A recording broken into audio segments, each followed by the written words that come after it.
So we're out here weed whacking and doing the mowing and trying to get some of the yard work done, and we got a sudden rainstorm upon us. So now we are under the porch sorting out the compost so we can make some soil blocks. So let's get started. So this soil sifter is just made by 2x4s that we had gotten out of a dumpster out of a housing complex, and 1/2-inch hardware cloth, and then it's just stapled on the sides, and it has handles on it so it's easier to shake it.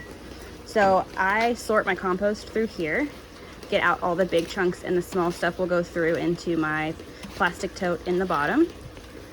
And I just kind of work on this whenever I have a free moment so that I almost always have some dirt in this bucket at my disposal that I can use.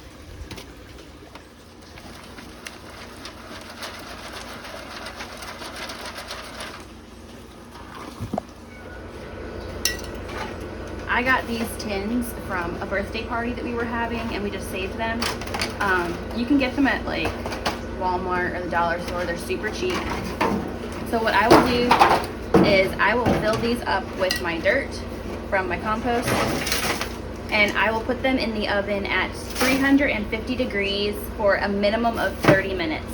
And that should make sure that if there's any seeds in here or any bugs in here, that they will not survive, and that I can plant my seeds in here when I make my soil blocks without having issues of stuff growing in the soil.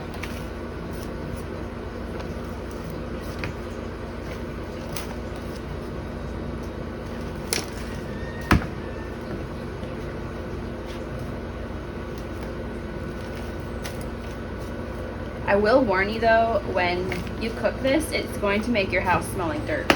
So do it on a day when you're not expecting any company.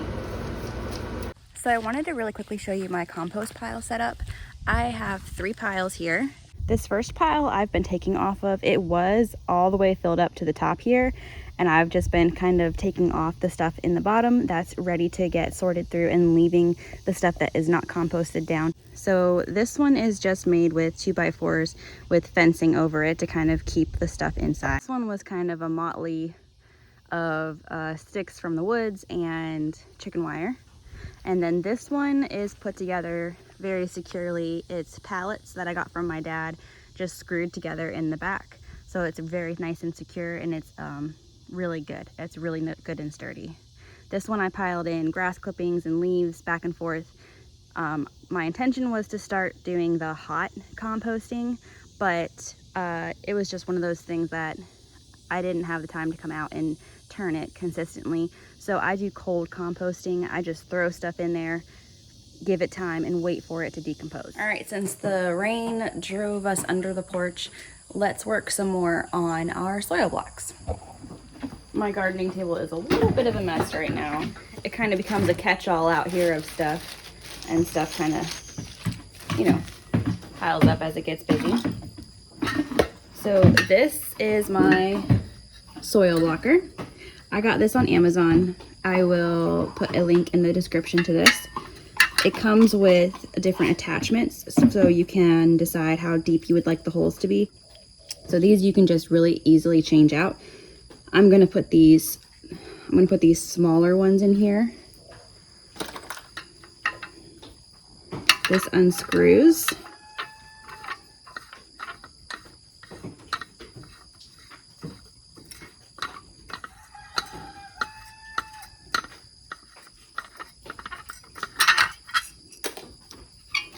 This just comes out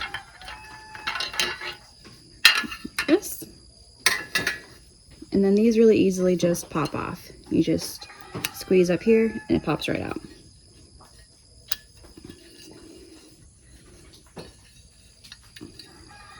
So the different ones that this comes with, this is like for putting in a seedling in there. I have not used these ones. I haven't needed to. This would be what you would want to use for small seeds. And then this one would be for your larger seeds. You can see the difference between the sizes here. There you go. So I'm going to put these smaller ones back in here.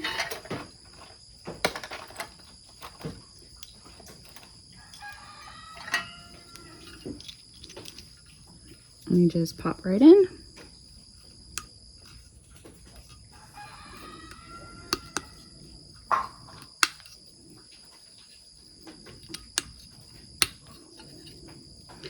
I like using this because then I don't have to have a bunch of little pots. It gives me a lot more space under my grow light. There we go. And like I said, I have one of the small ones missing, so I'm just gonna use one of the bigger ones. And then we're just gonna put it back together.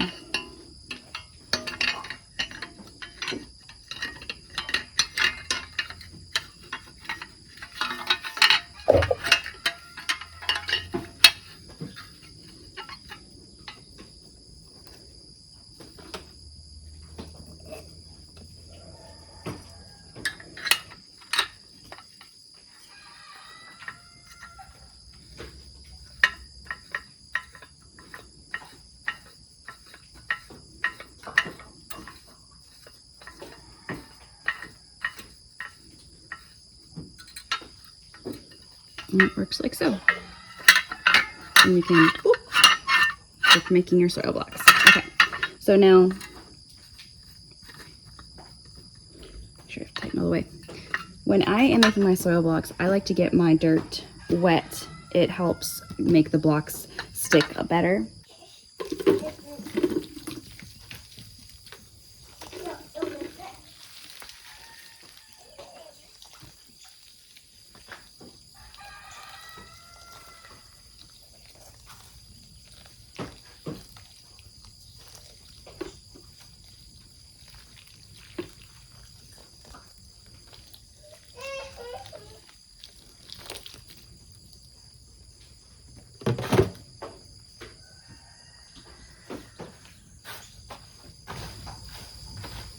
And this compost has been baked in the oven, so there should not be anything that's going to cause us any problems in here, like fungus or bugs or anything.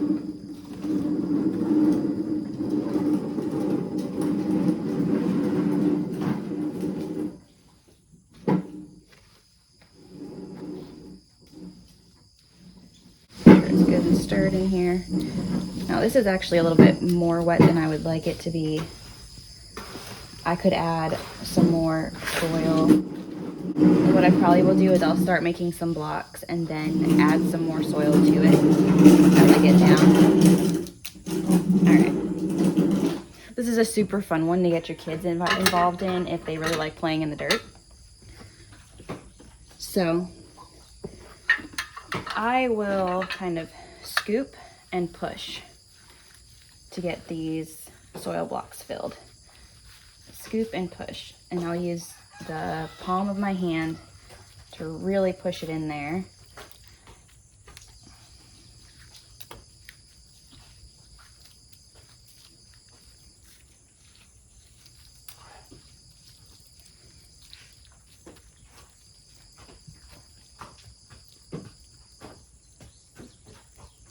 Let some of that water drip out. It's a little bit too wet.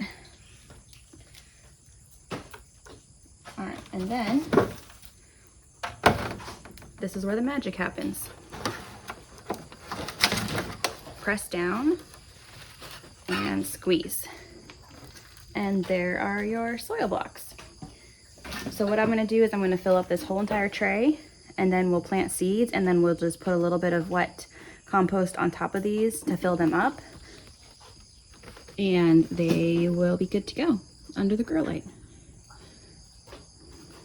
Do one more.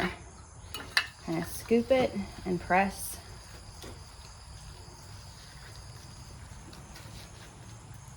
And you can use just like potting soil if you don't want to, or you don't have your own compost and you are getting stuff from the store. You can totally use any kind of soil that you want to.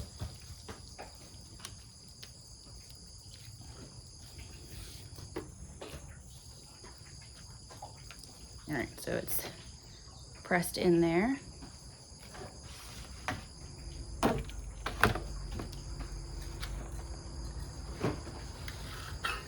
Voila. Easy peasy lemon squeezy. And then you don't have to worry about having a bunch of little plastic pots taking up a bunch of space. These just pop them apart and they go straight in the ground. And then you don't have to wash pots. You don't have to worry about pots breaking and replacing them. It's just dirt. Super easy. Here is my tray of soil blocks. I have 46 soil blocks in here. I probably could fit in one more row, and I can fit 2 of these trays under my grow light. So I can grow 90 plants at a time under my grow light using this method versus using the little pots. I could only fit maybe 20 to 30 plants under my grow light because my pots are all different sizes and they have to fit into the trays. These fit so nicely in there. It makes it very convenient to fit under the grow light. So let's go check out the grow light setup. Other thing I forgot to mention real quick, you can make these soil blocks up in advance and leave them until you're ready to use them. I had some that I put together in the spring and I didn't need them. They were extras. I just let them sit. Before I used them, I soaked them really good to make sure they were soaking up the water and they weren't resistant to the water, and then planted my seeds in them after they were good and soaked. My first set of pickled cucumbers for our fall garden are starting to come up, so I got my grow light set up and I thought I would show you a quick little tour of how I have my indoor grow light set up. My grow light is a shop light that my dad adapted for me. He added a plug to it and it has the light bulbs in it for the plants to grow. I have it set up inside of a closet and I use little like shoe boxes to prop it up. That way I can adjust the height when my plants start growing higher, and I can move the light up by just adding more boxes to it. So right now I have my little cucumbers in here. They just started peeking through. I don't know if you can see.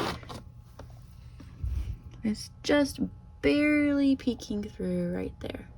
That little tiny little stem right there. So I went ahead and popped them under the grow light. And it gives me a decent amount of space, especially with using the soil blocks. I can fit a lot of soil blocks into one of these trays, and I can fit at least 2 of these trays under the light. So it works out pretty well. And then once I need to pot them up, I run out of space pretty fast, but it's working for right now for getting seedlings started indoors. Hopefully this short little video on how to use a soil blocker and how to set up your grow light is helpful and you enjoyed it. Let me know if you've ever tried this method before or if you would like to try it. Don't forget to like and subscribe if you'd like to see more videos like this in the future. We will see you next time.